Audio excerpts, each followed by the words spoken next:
Dear students, आज हम आपके सामने इलेक्ट्रोस्टैटिक में एक पॉइंट लेके आए हैं जिसके बारे में आपको अध्ययन करना है। और वो पॉइंट ये है कि एक समान वैद्युत क्षेत्र में आवेशित कण का पथ कोई चार्ज पार्टिकल है और यूनिफॉर्म इलेक्ट्रिक फील्ड में उसके पथ को डिस्क्राइब करना है। तो उसमें फर्स्ट ऑफ ऑल हम ये देख लेंगे कि हमारा charge particle in state of rest होगा और वहाँ से वो मूव किया होगा तो उसकी क्या स्थिति आएगी, उसकी क्या एनर्जी होगी, क्या कॉन्सेप्ट आएगा। तो हमारे पास जो पॉइंट है वो ये है, एक समान वैद्युत क्षेत्र में आवेशित कण का पथ, ये आपका path of charge particle in uniform electric field. इसमें फर्स्ट ऑफ ऑल हम ये देखेंगे कि पहला पॉइंट हम टेकअप करेंगे, जब आवेशित कण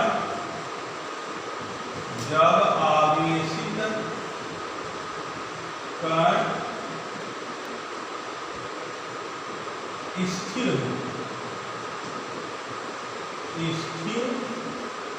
हो, फिर charge particle in state of rest means हमारा charge particle external electric field में वह वैद्युत क्षेत्र में रुका हुआ तो वहाँ से वो गति करेगा। तो यह आप जानते हैं कि जब रुका हुआ होगा तो उसकी इनिशियल वेलोसिटी प्रारंभिक वेग 0 होगा और जब चलेगा तो उसके अंदर वेलोसिटी आ जाएगी। जब वेग आ जाएगी, गति आ जाएगा, उसके पास मास है तो उसकी एनर्जी भी आ जाएगी। तो हमें ये बातें देखना है।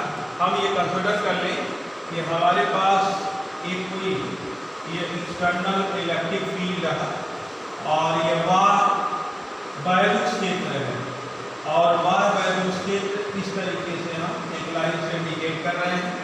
Left to right electric field का डायरेक्शन है और यहाँ इसी इलेक्ट्रिक फील्ड में कोई एक पॉइंट ए है और पॉइंट ए पर हमारा एक धनात्मक आवेश Q, ये धनात्मक आवेश है।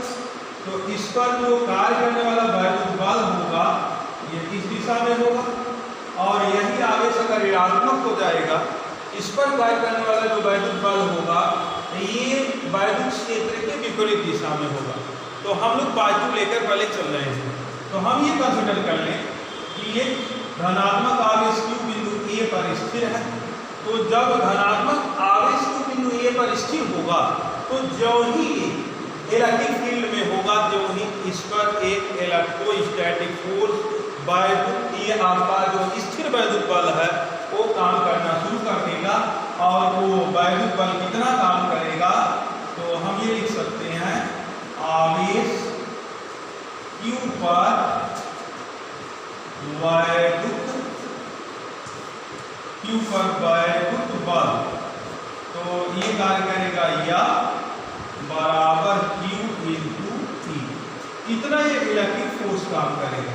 और इस फोर्स का डायरेक्शन जो होगा वो ऑलरेडी आपका इलेक्ट्रिक फील्ड के डायरेक्शन में ही होगा। ये बातें आपको पिछले कई लेक्चर में क्लियर की गई हैं। और जब ये बल लगेगा इसमें गति होगी और गति होगी तो हम ये मान लें कि ये गति करके पॉइंट B पर पहुंच जाता है और A से B तक का विस्थापन कितना होता है, विस्थापन हम ये कंसिडर कर लें कि विस्थापन होता है इसका S। एकदम क्लियर कट बात को समझिए कि बिंदु A पर जब बल F बराबर Q इंटू E काम किया तब वो वैद्युत क्षेत्र की दिशा में विस्थापित हुआ और हम ये कंसिडर कर रहे हैं कि कितना विस्थापित हुआ, A से B पर जाने में उसका विस्थापन हुआ x। तो जब ये विस्थापन हो गया और शुरू में इन स्टेट ऑफ रेस्ट है, शुरुआत अवस्था में वो रुका हुआ है, तो यहाँ पर जो प्रारंभिक वेग होगा u बराबर 0 होगा। इन state of rest initial velocity of the charge particle 0, charge particle की जो इनिशियल वेलोसिटी होगी इन स्टेट ऑफ रेस्ट 0 होगी और यहाँ से अब ये चल चुका है तो यहाँ पर इसकी वेलोसिटी क्या होगी, v होगी। तो इस स्थिति में जो भी हमारे पास वो धनात्मक आवेश लिया गया है, बल काम किया, वेलोसिटी यहाँ 0 है, यहाँ वेलोसिटी v है, तो में परिवर्तन हुआ, उसके पास द्रव्यमान है, तो त्वरण दिया जाएगा। और त्वरण कितना आ जाए, अगर उसका त्वरण ए हो तो आप लिखेंगे यदि कण का त्वरण ए हो तब यह बराबर याम इंटू ए, यही अब बराबर क्या हो जाएगा, याम इंटू ए के बराबर हो जाएगा। तो आप ये जानते हैं मैकेनिक्स में कि बॉडी जो रिजल्टेंट फोर्स काम करता है उसी से एक्सीलरेट करती है।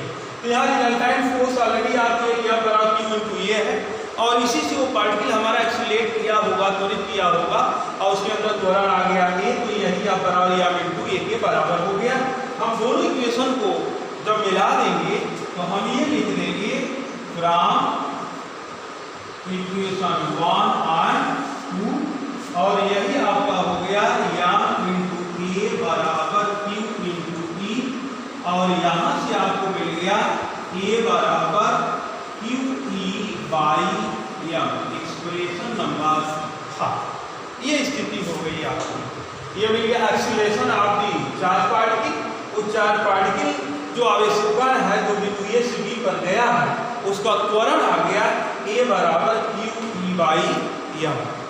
अब हम ये देखिए कि जब ये आपका आवेशित कण बिंदु ए से बिंदु बी पर जब गया हुआ है, तो उस स्थिति में विस्थापन ने टेकअप किया है यक्स, तो हमारे पास ये होगा तब v बराबर v स्क्वायर बराबर u स्क्वायर प्लस 2a, यह एक गति का समीकरण है आपके पास। तो यहाँ से v स्क्वायर और u स्क्वायर प्लस 2a, क्योंकि यहाँ विस्थापन कितना है, यक्स है। और ये आप समझ रहे हैं कि initial velocity of the charge particle will be 0। इसकी इनिशियल वेलोसिटी क्योंकि हम शुरू में ही कंसीडर किए हैं कि बिंदु ए पर हमारा आवेश रुका हुआ है, तो प्रारंभिक वेग उसका क्या होगा, 0 होगा। तो इस स्थिति में हमको मिल गया v स्क्वायर इक्वल टू 2, ये 0 हो गया, 0 प्लस 2a या v square equal to 2a। अब a की वैल्यू हमारी यहाँ से आ चुकी है, इस a की वैल्यू को हम यहाँ सब्स्टिट्यूट कर दें, तो इसको हम कंसीडर कर ले एक्सप्रेशन नंबर 4। तो 4 में 3 से a का मान लाके रखना है, तो हम यही लिख दें फ्रॉम इक्वेशन 3 और 4 वी फ्रॉम इक्वेशन 3 और 4 का मीनिंग कि 3 से a की वैल्यू, त्वरण की वैल्यू जो क्यू ई बाई एम है, उसको 4 में ला करके रखना है। तो आपको मिल गया v स्क्वायर बराबर 2, और a की वैल्यू आई है q e by m, q e by m, a की वैल्यू हो गई इंटू यक्स। अब इसे थोड़ा सा एक स्टेप और आगे ले जाना है, तो हमें ये मिल जाएगा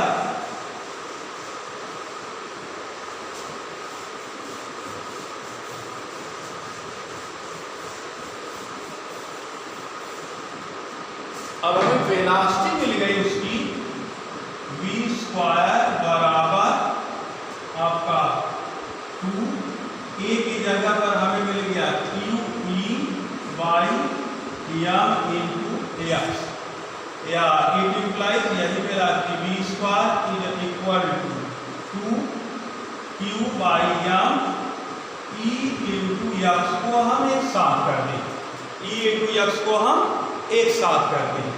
और हम यह जानते हैं जब पोटेंशियल ग्रेडियंट मेजर होता है, तो उस स्थिति में हम ये जानते हैं कि आपका ये v by x is equal to v, या इसका यहाँ क्रॉस मल्टीप्लिकेशन होगा, तो v बराबर e इंटू एक्स। तो हम e इंटू एक्स की जगह पर क्या करेंगे, हम v लिख सकते हैं, जहां v जो है हम ये कहेंगे कि बिंदु a और b के बीच इसका विभवांतर है। बिंदु ए और बी जो फिगर में टेकअप किया गया उसके बीच का क्या है, वो विभवांतर है। तो हमें मिल गया v square equal to 2q/m और e इंटू f की जगह पर क्या मिल गया, v। e इंटू f की जगह पर क्या मिल गया, v। या यहाँ से अगर हम वेलोसिटी मेजर करें तो उसकी वेलोसिटी मिल जाएगी 2qv/m।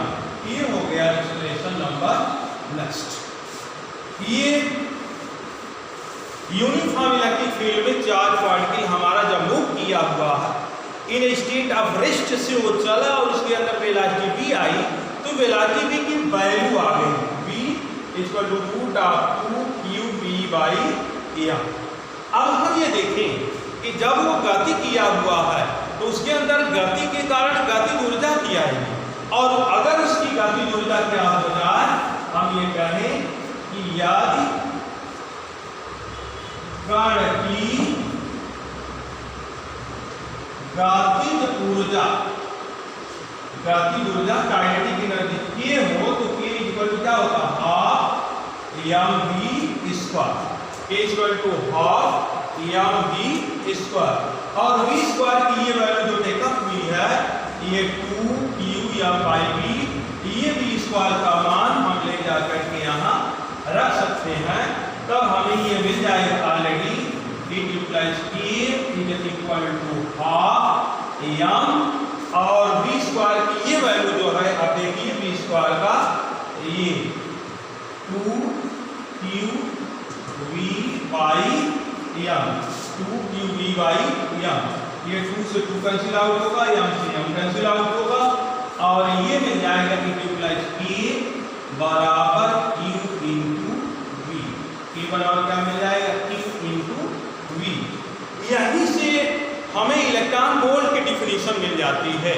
अगर वो चार्ज होने गति करने वाला जो आवेश है वो अगर इलेक्ट्रॉन हो जाए तो k बराबर यही eV हो जाता, q की जगह पर क्या होता है, eV हो जाएगा, जिसको हम नेक्स्ट लेक्चर में देखेंगे कि इलेक्ट्रॉन वोल्ट क्या होता है। ये